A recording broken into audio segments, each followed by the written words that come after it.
Welcome to the Discover Montcalm podcast, where we're going to take a look at the communities, the businesses, the attractions, and the people that make up Montcalm County. Hello, and welcome to this edition of the Discover Montcalm podcast. My name's Dwayne, the host and producer, and I want to welcome you to this episode. Today, we are going to walk through an overview of some of our past episodes. We're going to start with Steve Foster. He owns Foster Outdoor Productions. He's the MAISD board president, and he's sat on other boards throughout the county. And he's also retired from Greenville, Tool and Die. So let's take a listen to some of what he remembers growing up in Montcalm County. Well, I remember it as being just a quaint little town, great place to live.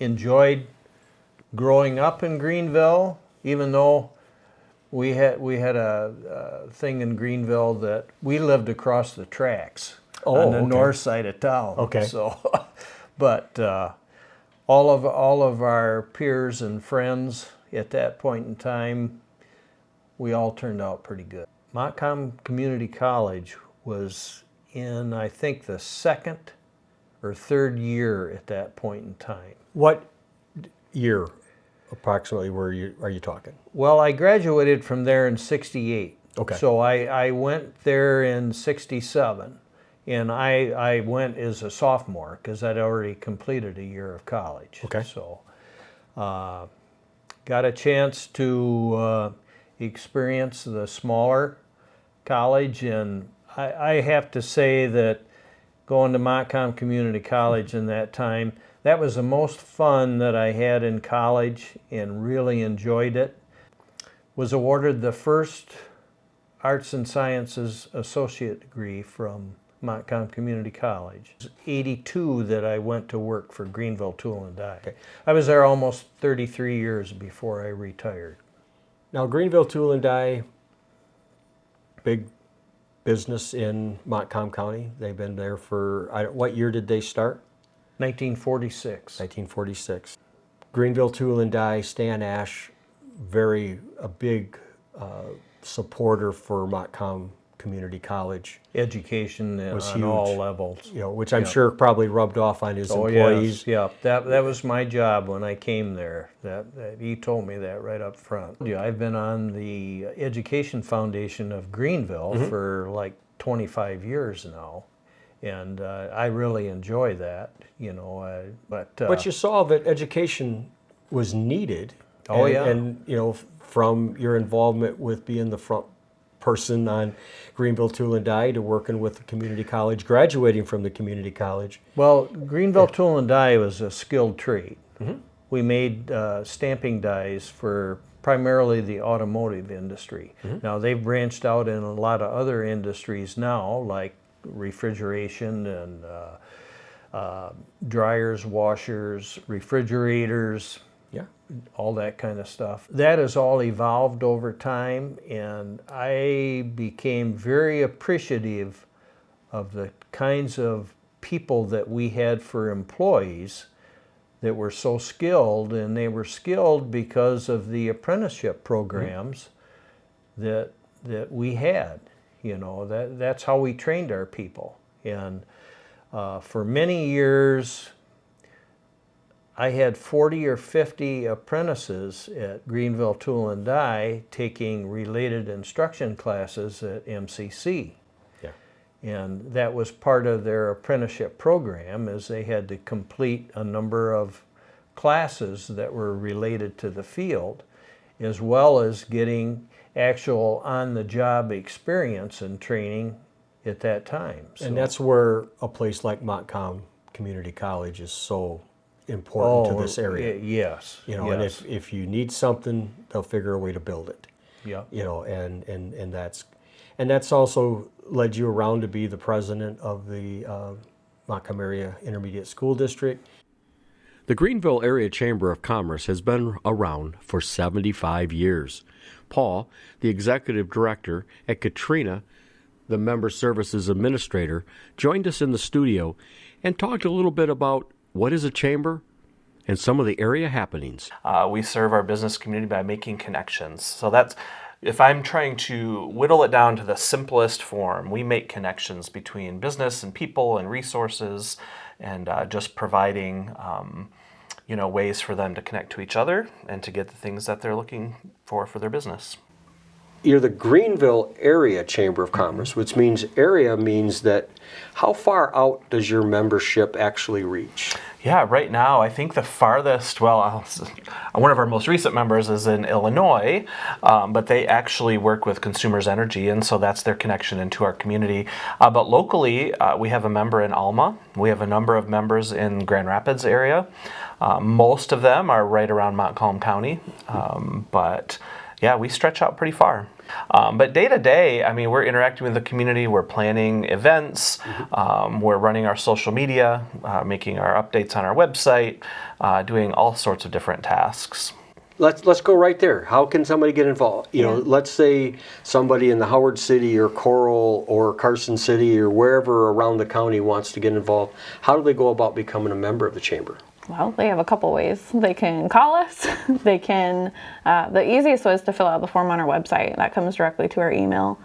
So we can just touch base with them from there, kind of see what they're looking for, and get them submitted to our checklist, our processes. So. We'll be back after we thank our sponsors. West Michigan Technology and Design Solutions, your IT and web hosting experts. westmichiganhelpdesk.com. And DW Video, your source for video production, websites, and your local videotape, slides, and 8mm film transfer specialist. DWVideo.com. Now, back to our interview. We're back with Katrina and Paul from the Greenville Area Chamber of Commerce, and I'd like to go back into the history. How long has the Greenville Area Chamber been in existence? Yeah, so the Greenville Chamber started in 1947. So actually, this is our 75th anniversary this year. It's a big one, and it's pretty exciting that we've been able to sustain that long. It's not easy in smaller rural communities, and so it's a testament to the area that we're in that people value the chamber. What is it about Montcalm County that you like the best? And I'll ask Katrina first. Oh boy. You've had a chance to kind of go around and visit some of the county. Yeah. What is something that just sticks out that you're going, wow, this is nice? Well, the difference between living in Michigan and living in Oregon is the scenery, for one thing. Y'all don't have any mountains. So when I go, okay, where's the West? I don't have a mountain to associate that with. So that's a little bit of the difference, but I like it. I enjoy the rolling hills, if you will. Somebody on the internet referred to cornfields as the waves of the Midwest. It's kind of true. Like, they're kind of beautiful in their own sense. So just the scenery alone has been phenomenal. There are so many inland lakes, and they're just beautiful. All of a sudden, we were driving over here today through Coral area, and I forget the name of the lake, but it was just there all of a sudden. I had no idea there was a lake, and then there was a lake. And I just think there's something beautiful about that, and the way that all the recreation that provides. From Greenville, we're going to head over to Howard City and talk to Mike Scott in an interview that we did both back in 2018 and more recently, talking about what it was like growing up in Howard City and some of the things that happened in and around the area. Give me a little history about you. Did you always grow up here? Give me a little, let's learn a little bit more about Mike. I'll back up a little bit before me. In the 1880s, my great-grandfather came here. Okay. Raised his family here. My grandfather and three of his sisters lived here. My dad, my aunt lives here. Back in 2018, I had an opportunity, a very in-depth interview with Mike, and we're going to go back to that interview.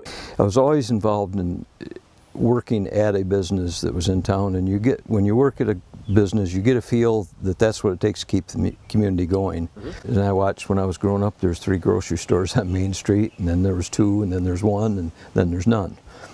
So we lost our downtown identity. And when a community loses its downtown identity, I think they lose a lot of positives for the community. You lose people. People aren't downtown intermingling anymore. They go to the supermarket, buy what they get, and they go home.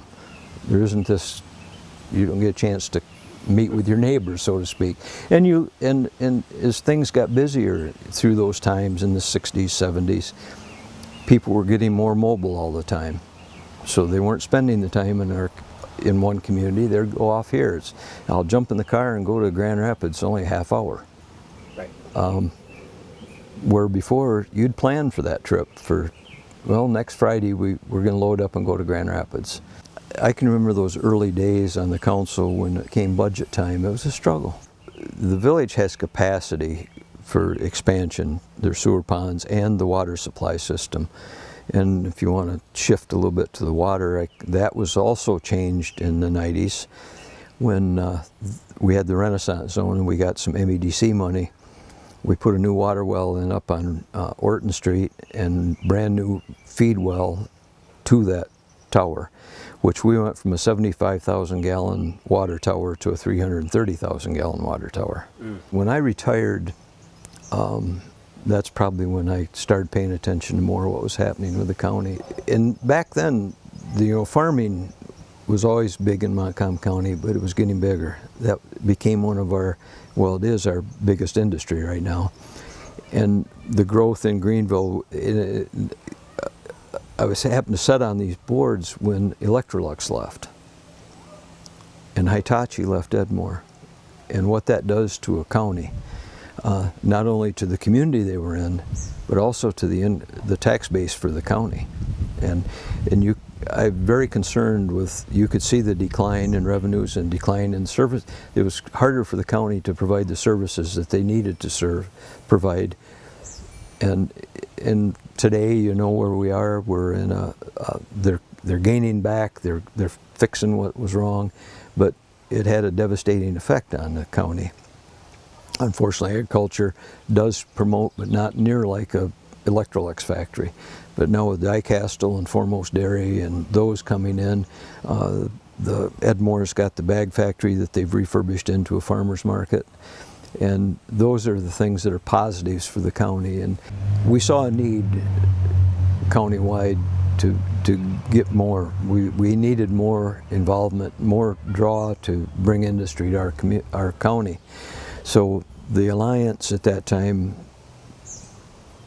through fundraising and commitments from communities and business and individuals, partnered with the right place in Grand Rapids. Thank you for tuning in to this episode of the Discover Montcalm podcast, where we're trying to take a deep dive into everything that involves Montcalm County. Do you have a story? Do you know somebody of interest that'd be great for us to interview? Give me a call. My name's Dwayne, 231-250-9624. Thank you, and remember to buy and shop locally.